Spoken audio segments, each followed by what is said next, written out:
watu wetu tukue tuweze kuwa macho. Mimi juzi nilikuja hapa nikasema kwamba tutakuwa na syllabus, ndio kwamba tunataka syllabus kama tuleti.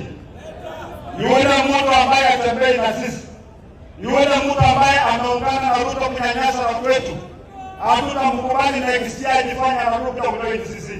Hakufaye kwa dhiki ndiye, hakufaye kwa dhiki ndio rafiki, si ndio? Saa hii tuna walima furaha kwa kuhumia. Kwa sababu na ikisia bila karaka labda kutoka yukumisha bila kwenda na kupata kwa hapo. Line up kuna politics na arjenge hiyo ndio line up ambayo inaenda kuomba watu wetu.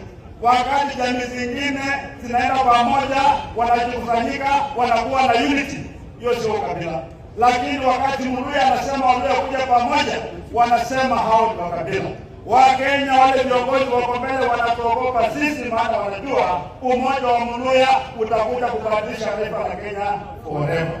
Watu wetu kaliao tawe eko kuritanga kola na kutani na kuria chukua na kuria kwa president tawe.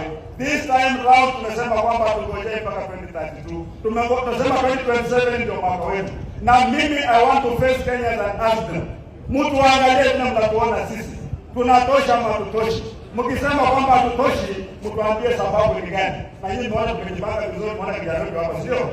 Kazi yangu ni kunai Waluya tukuwa na strong base. Wakati nenda kwa negotiating table, kama ni Sifuna tunaweka mbele, hakuwe na watu wake wamesimama nyuma yake. Ama namna gani watu wetu?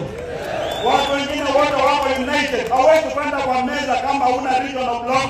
Tunatafuta regional block yetu, tuongee na sauti moja, ndiposa mnaona Habale, mnaona Ososi, mnaona Udo, mnaona Jack na wakanazika hapa, mnaona atembea kule Humboki, baada hapa tupeleke kwa meza. Tunasema kama meza ni ndogo, hiyo meza tunaivunja, tujenga meza kubwa ambayo itatosha Wakenya wote.